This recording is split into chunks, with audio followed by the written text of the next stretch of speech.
Estamos acá en Backup Marketing, el podcast de Multimedios. Mi nombre es Adrián Morazán y hoy me acompaña Marcelo Burman de Conecta B2B. Marcelo, ¿cómo estás? Hola, Adrián, qué gusto saludarte y a tu audiencia también. Justamente, bueno, de verdad que es un honor. Tenemos rato de estar compartiendo en eventos y para contarles, Marcelo es uno de los principales conectores de empresarios y empresarias de la región y tal vez por ahí va la primera pregunta, Marcelo. ¿Qué significa conectar tantos empresarios y empresarias en tantos países? Porque no es igual, ¿verdad? No es fácil considerar hacer un negocio en un país y ya de por sí en un país hay muchas culturas y ahora, ¿qué significa conectar tantos negocios del sector empresarial en una región? A ver, para empezar empiezo contándote qué es un poco Conecta B2B. Conecta B2B es una empresa de medios que nació en ese mundo analógico de revistas con la publicación IT Now, Mercados y Tendencias, Construir, y que fue evolucionando conforme fueron evolucionando las tecnologías, los mecanismos de comunicación y las diferentes plataformas. Entonces, de revistas pasamos a plataformas digitales, de plataformas digitales a eventos presenciales. La pandemia nos obligó a reinventarnos, a todo nos obligó. Pero fue quizás el mejor aprendizaje que tuvimos y tal vez después de terminar de contarte qué hacemos, te explico por qué lo digo de esa forma. Y hoy lo que estamos haciendo es eventos híbridos donde los tenemos en forma presencial, tenemos una interacción digital en el evento presencial y también la transmisión virtual. Y esto lo hacemos en todos los países de América Central y el Caribe, en 8 países estamos, con las comunidades IT Now, Mercados y Tendencias y Construir, y eventos como el Tech Day, el Cyber Security Summit, el E-Commerce Day, Evolución Pyme, Banking Tech Summit. Hacemos cerca de 50 eventos en el año en todos los países. Y te comentaba que para nosotros la pandemia fue clave porque nosotros veníamos de una época muy difícil que fue la transformación de la industria del impreso con las revistas. Para nosotros fue una caída enorme cuando de repente las agencias y las empresas en su conjunto dicen ya no hay más presupuesto para medios impresos. Y cuando ya empezábamos a ver la luz con un plan de eventos presenciales, como 40 eventos para el 2020, llegamos a hacer en Guatemala el 6 de marzo 1 y el 18 era el siguiente y ya no se hizo. No. Pero ese fue quizás la mejor enseñanza que tuvimos, porque fue entender que nosotros no hacíamos eventos, claro, así como no hacíamos revistas, sino que lo que hacíamos era conectar audiencias de valor a través de contenidos que les sean relevantes a cada una de esas audiencias. Y a partir de eso podíamos hacerlo en cualquier plataforma. Sí, obviamente sí, claro. Suena fácil decirlo, no es fácil hacerlo, pero el corazón no estaba en el qué, estaba en el para qué. Claro, en el propósito. Muchas veces hablamos de eso, ¿verdad? Cómo la empresa tiene que irse volcando hacia su propósito, que es lo que lo hace no solo diferente, sino que hace que las personas puedan, digamos, de alguna manera sentirse empatizadas, ¿verdad? Tener empatía por ese negocio, por esa empresa, y realmente unirse a su causa, ¿verdad? Exactamente. Porque si me hablan de que esta empresa va a unir a otros empresarios, claro que me sumo. Y justamente, Marcelo, hablando de eventos, ¿cuál es ese evento que usted dice? Siempre estamos hablando de ese evento, de ese evento tan particular. A ver, para nosotros el evento más grande que tenemos es el Tech Day, que por cierto la comunidad IT Now este año 2025 va a cumplir 20 años. Wow. Y lo que hacemos es transformar el Tech Day en Tech Week. Entonces en cada país van a ser 8 semanas del año con eventos que reúnen al mundo TI en cada uno de esos países, al TI corporativo. Somos muy cuidadosos de entender que el mundo TI es muy grande. Una nevera también es TI, un televisor también es TI. Nosotros eso no lo tenemos en nuestros eventos. Claro. Nosotros vamos al B2B de este mundo de tecnología, pero ese es nuestro principal evento, por supuesto. No, decir 20 años, como dice usted, se dice fácil.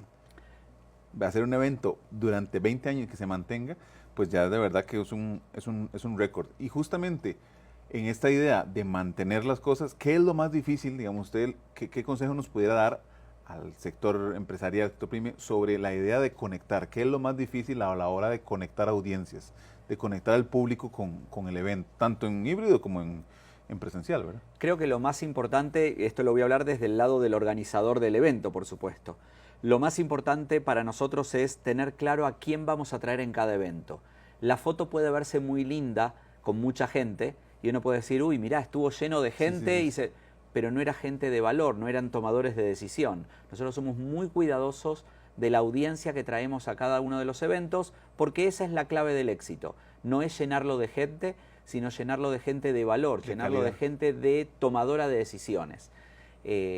Y creo que esa es la principal clave. Si hacemos el Tech Day, saber que es un IT Manager, un CIO, un CTO. Si hacemos el E-Commerce Day, es el dueño de un retail. Si hacemos el, no sé, el Cyber Security Summit, es el que está encargado del tema ciberseguridad en las empresas. No es todo el área TI. El área TI es muy grande, pero traemos al que tiene que ver con eso. En especialización, ¿verdad? Una vez sale a relucir una vez más el tema de especialización y de cómo ya ahora no se trata simplemente, como dice usted, de aglomerar gente, sino de ser específico y decir, ese es el conector. Exactamente. Que necesito.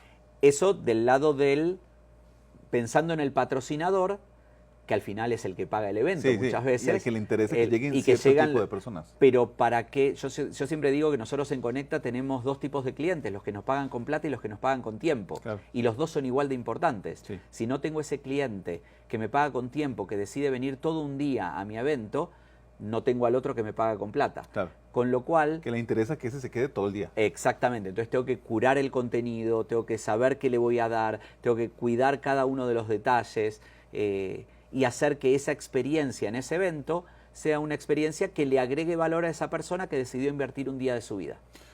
Hablando de nuevo del concepto de lo específico, ¿qué le recomendaría al empresario o la empresaria que quiere desarrollar su marca en un sector particular?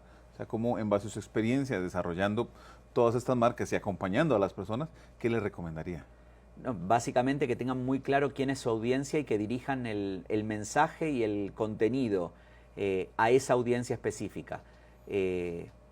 Se comete el error, me parece, muchas veces de decir, no, mirá, hice, no sé, para hablar rápido de redes sociales, tuve tantos likes, pero ¿era de la gente que vos necesitabas? ¿Era realmente la base de gente o es tu familia, amigos y conocidos que hicieron que tu ego funcione bien? El like es ego, no es negocio. El número de fantasía, le decimos. Exactamente. Entonces, creo que para mí lo más importante es definir quién es la audiencia y definir cuál es el canal que van a usar para llegarle a esa audiencia específica. No pensar en grandes números, sino pensar en los números concretos de gente que realmente puede ser nuestro cliente. Y yo creo que en general el sector empresarial ha madurado en ese sentido porque ya la gente no tiene esos números de vanidad tan metidos como si lo tuvieron en algún momento. Y al final de cuentas, como dice usted, yo prefiero 10 buenos contactos, 10 personas de valor que una zona llena de personas que yo no sé si al final de cuentas son mi público meta, ¿verdad? En ese sentido, don Marcelo, cuéntenos, porque ahora hay mucha tendencia a generar contenido, ¿verdad? Cada vez aparecen más personas que quieren generar contenido, pero no siempre les funciona. Igual gente que quiere hacer eventos, yo veo eventos de aquí, eventos de allá. En general, ¿cuál sería su recomendación ante las personas que están creando contenidos, ya sea personales, virtuales o a nivel de eventos? Yo voy a dar un ejemplo con algo que yo comentaba cuando hacíamos revistas. En mi mundo, por mis 30 primeros años laborales, estaban dirigidos primero en Argentina, luego en Centroamérica, vivo en Costa Rica hace ya 23 años. Siempre estuvo dirigido al mundo de las revistas. Y yo decía, porque todo el tiempo nacían y morían revistas. Claro. Y yo decía, es que hacer una revista, incluso hacer las 5 primeras ediciones es muy fácil. No. Pocas cosas tan fáciles. ¿Por qué? Porque es llenar unas páginas de contenido y siempre vamos a encontrar algún contenido. Y tenemos esos conocidos que nos dicen, claro, yo te apoyo y te pongo la página de publicidad y qué sé yo, pero mantenerlo en el tiempo, nosotros, se me gastan. Digamos, ya deja de ser un tema de favor, tiene que ser un tema de retorno de inversión. Claro. Creo que lo mismo pasa hoy, que todavía es más fácil aún generar contenido, y ni que hablar hoy con inteligencia artificial, tenemos gente que piensa que puede generar esto muy fácil, pero mantenerlo en el tiempo, ser consistente en el tiempo, creo que es la clave para decir, voy a hacer algo en serio. Nosotros, no sé, solo para dar un ejemplo, la revista Construir, que hoy sale solo digital, pero tiene su comunidad, va por su edición 204. Wow. Es decir, ya son muchos meses y años haciendo esa publicación, y Aitinau va por su edición 163. Cuando uno ve eso, uno dice, bueno, hay consistencia. Obviamente hay que ir evolucionando el medio, no podríamos seguir haciendo lo mismo que hacíamos allá por el 2004, 2005, cuando salieron las primeras ediciones. Tiene que actualizarse. Es ir evolucionando y siempre entendiendo cuál es la audiencia y cuál es el contenido que quiere esa audiencia. Pero además, teniendo ese plan de mediano y largo plazo. Insisto, hacer los primeras los primeros podcasts, las primeras publicaciones en redes, las primeras blogs, etcétera, etcétera, es muy fácil hoy. Claro.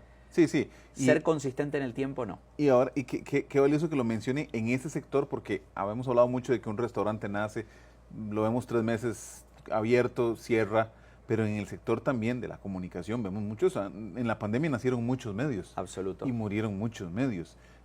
Muchos creadores de contenido, siempre doy esta estadística, ¿verdad? Spotify dice que la mayoría de los podcasters al episodio número 20 ya se rindieron.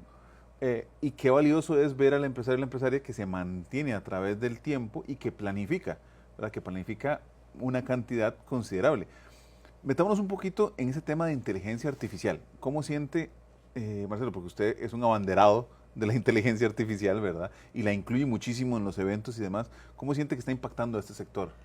A ver, yo creo que todavía no somos conscientes, en general el empresariado y las profesiones en general, no somos conscientes del cambio que se viene en los próximos 2, 3 años. No estoy hablando de 10, 20, estoy hablando de 2, 3, 5 máximo. Sí. Y hablar de 2, 3, 5 años es pasado mañana. Sí. Estamos a la vuelta de la esquina. El cambio va a ser tan grande que no vamos a entender qué nos pasó en el camino.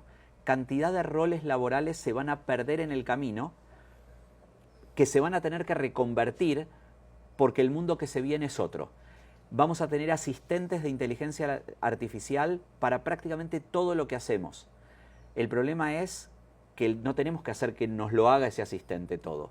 Somos nosotros los que le vamos a pedir al asistente qué necesitamos y vamos a ver si lo hizo bien o mal. Todavía la inteligencia artificial, digamos, si nos metemos en temas técnicos, es lo que se conoce como alucinaciones, inventa demasiado, pero esto es como cuando contratamos una persona, cuando contratamos a alguien para un rol laboral, ¿hace las cosas bien de entrada? No, tiene una curva. Tiene una curva y no despedimos a la persona, no decimos no sirve la persona, el primer error que cometió. En esto creo que pasa lo mismo. Y hay cantidad de roles, especialmente en esto de la generación de contenidos, que van a cambiar radicalmente en los próximos 2, 3, 5 años. Y son esas dos vertientes, porque por un lado está la creación de ese tipo de contenido, pero la frescura de la entrevista, de la charla en vivo, de tener al expositor, nunca cambia, ¿verdad? Siempre queremos tener de primera mano a esa persona y escucharla y compartir. Bueno, el podcast nace un poco así, ¿verdad? Con el objetivo de tener a grandes empresarios justamente que nos compartan esa experiencia. Pero hoy, por ejemplo, ya tenés herramientas como, no sé si conocés, Notebook LM, donde vos podés subirle un documento de 200 páginas y te produce un podcast sobre ese documento de 2 personas comentándolo. Ya ni siquiera es la explicación del documento. Es un podcast creado de Adrián y Marcelo hablando sobre el documento cuando nunca lo leímos todavía. Y con momentos para que se viralice. Y con momentos para que se viralice y tomando los principales contenidos. Entonces va a ser tanto más fácil crear contenido, claro, que más importante va a ser esto de pensar qué es lo que queremos hacer, para qué audiencia y cómo le llegamos a esa audiencia. Impresionante. Marcelo, hablemos de tendencias, pero hablemoslo después de esta pausa. Justamente usted que tiene brazos en cada país de la región, ojos, más bien oídos diríamos, en realidad, pues puede ir adelantando cuáles serían las siguientes tendencias. Hablemoslo justamente después de esta pausa. Mi nombre es Adrián Morazán, estamos en Backup Marketing, el podcast de Multimedios.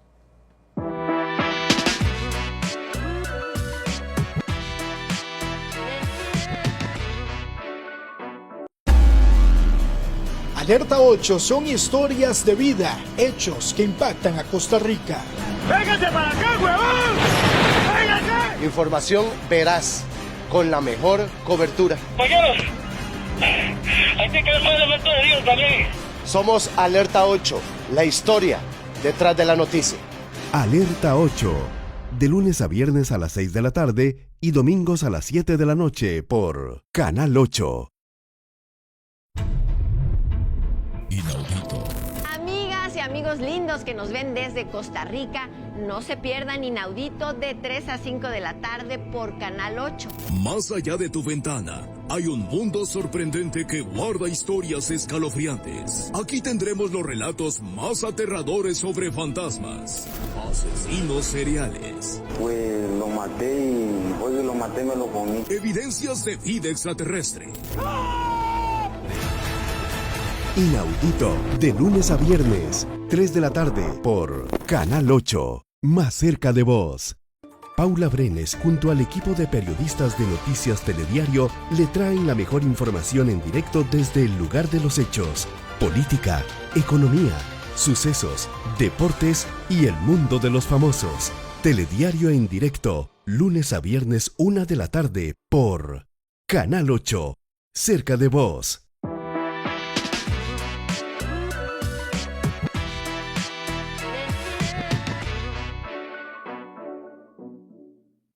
De nuevo con Marcelo Burman de Conecta B2Me. Marcelo, estamos hablando de la gran atención que puedes tener en toda la región y que justamente con esa atención estoy seguro que tienes un ojo para las tendencias.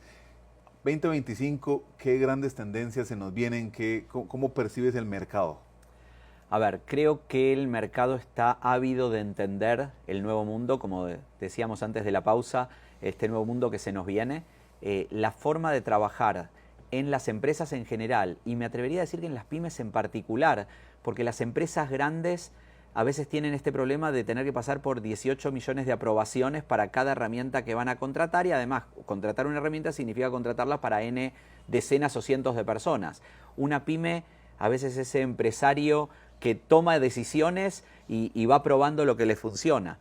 Ese empresario va a empezar a tener cantidad de colaboradores especialistas en diferentes áreas que le van a ayudar a hacer mejor su tarea. Entonces creo que la tendencia mayor va a ser entender cómo creo mis asistentes. Claro. ¿Sí? Asistentes que específicamente que me haga, por ejemplo, el análisis de las compras que hice el mes pasado. Entonces tengo un bot que me va a recibir todas las facturas que recibí en la empresa y me va a hacer un análisis de todo lo que pasó. Y voy a tener otro asistente que me va a decir qué contenidos de los que publiqué tuvo mayor engagement y cómo puedo reforzarlo para el mes que viene. Dije 2 ejemplos por dar N, pero son asistentes diferentes, uno de finanzas, administración finanzas, otro de mercadeo. Creo que la principal tendencia que vamos a tener en las pymes de la región es a ver cómo hacemos más eficiente nuestra tarea sin incrementar nuestros costos, y esto va a ser usando N asistentes de inteligencia artificial. No, y como dicen, la inteligencia artificial no va a reemplazar a las personas. Personas utilizando inteligencia artificial van a reemplazar a personas que no la usan. Y empresarios que no la usen se van a volver poco competitivos. Totalmente, porque además los costos, yo creo que soy un creyente de que la inteligencia artificial ha hecho que las empresas que no estamos a un nivel tan alto tengamos acceso a herramientas que solo podían pagar antes las empresas de mayor nivel. Exactamente. Y eso que yo siento, una percepción, no sé qué opina usted, que muy poca gente está pagando las inteligencias artificiales. Me refiero a que se están quedando con una versión muy limitada de. Mira, eso es muy interesante lo que estás diciendo. Yo, en cada uno de los eventos que hacemos, nosotros este año hemos hecho casi 50 eventos. Sí. De hecho, 49, y el jueves que viene tenemos el número 50 y con eso ya es el que cerramos el año. Ya. Y en lo que tenemos, siempre pregunto en nuestros eventos, levanten la mano los que ya usan ChatGPT. La diferencia entre principios del 24 a fines del 24 de cómo se usa, increíble. Abismal. La cantidad de gente, al principio te levantaba la mano un 15-20%, hoy te levanta la mano un 80%. Ahora, cuando les decís a ese 80%, díganme quiénes tienen la versión paga, que cuesta $20 por mes, y aclaro, no tengo acciones de OpenAI, me encantaría hacerlo, pero no las tengo, así que no estoy promoviendo su compra, pero lo cierto es que no llega a un 10% de la gente.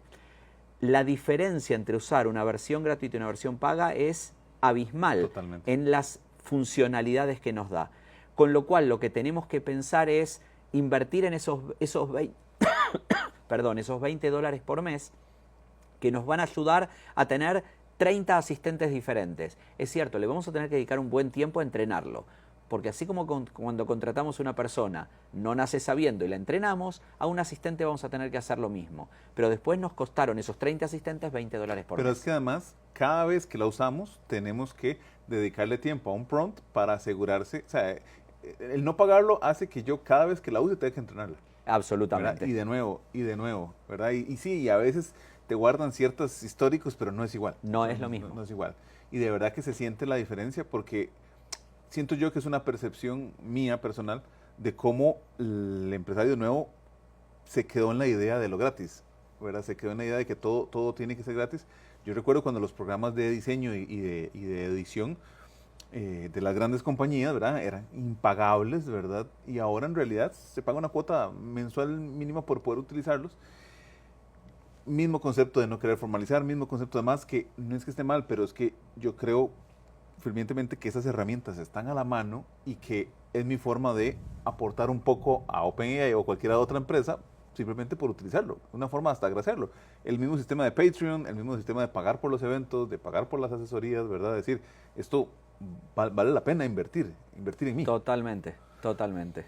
Don Marcelo, y justamente, ¿cómo cree que ha evolucionado la necesidad del networking en la región? A veces pensamos que el networking es ir a tomar café juntos, el net drinking, ¿verdad? Pero, ¿cómo ha evolucionado la necesidad del empresario o empresaria de conectar personalmente, sobre todo a nivel presencial? Bueno, esto es bien interesante porque cuando vino la pandemia, nosotros durante la pandemia hicimos al entender esto que decía antes de que era un evento, que era lo que hacíamos, que no hacíamos eventos, sino que conectábamos audiencias, nos migramos a eventos virtuales. Siempre sentí que eso no era un modelo de negocios de largo plazo, que en algún momento el ser humano iba a tener que volver a conectar personalmente. Claro. Pero mientras duraba, lo seguimos haciendo. Okay, que sirva. Y hay que seguir comiendo todos los días, entonces había que seguir haciéndolo. Creo que hoy, si bien las plataformas virtuales sirven para ese primer contacto, todavía y por mucho tiempo el ser humano, que es un ser social, necesita conectarse. Entonces, por eso es que nuestros eventos, nosotros este año hemos pasado 8.000, 9.000 personas por nuestros eventos. Y esto tiene que ver con esa necesidad de conectarse, de aprender en vivo y de interactuar en vivo.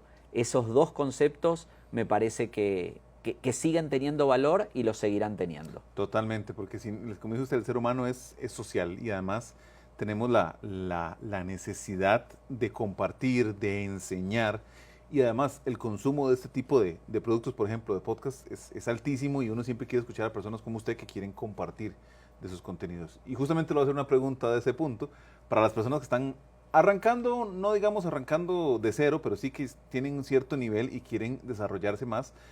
¿Cuál diría usted que es la estrategia empresarial o de branding o comercial que usted pudiera dar como una recomendación a todo este sector? A ver, cada industria es un mundo y cada negocio es un mundo, entonces creo que no hay ninguna estrategia que sea común a todos.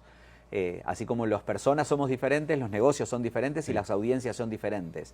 Pero hay características que cualquiera sea la estrategia que usemos, tenemos que mantenerla. Una es la que dije antes, para mí, de la consistencia. No podemos pensar una estrategia y no mantenerla en el tiempo, una estrategia determinada y no mantenerla en el tiempo, demostrando que creemos en eso. Si yo hago algo hoy y a los 3 meses digo no, ya me cansé y no sigo y después cambio por otra cosa, del otro lado se ve que soy algo que no tiene sustento. Claro. Entonces, para mí la consistencia en lo que uno haga es fundamental. Segundo es aprender todo el tiempo de lo que vamos haciendo. Es ese feedback de retroalimentación.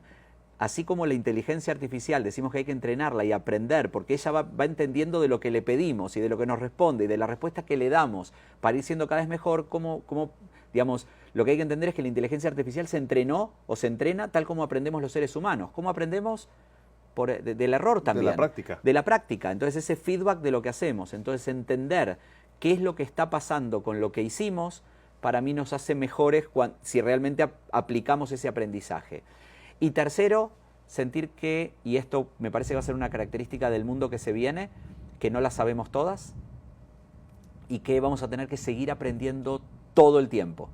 Yo tengo 54 años, el año pasado terminé una maestría y este año empecé a cursar otra, porque siento que me estoy quedando, que el mundo del aprendizaje, y esto vale para cualquier profesión, lo que me enseñaron cuando estudié en su momento, ya no va. Escuchaba a un experto en educación hace poco que decía, creo que a futuro deberíamos terminar con las graduaciones, porque la graduación implica terminé de estudiar y ya estoy listo para trabajar y para la vida. No, nunca terminas de estudiar. No, y eso pone muy entredicho la educación universitaria, que es otro tema que nos daría para mucho, pero en realidad la idea del empresario que se capacita constantemente es clave, y sobre todo porque estamos en un momento, como decía otro empresario que estuvo por acá, que es el momento más fácil para emprender de la vida, ¿verdad? Para obtener todos los conocimientos de la humanidad y para adelantarse y para compartir. Y, por ejemplo, espacios como el suyo, yo puedo decir personalmente que a mí me han servido para conectar con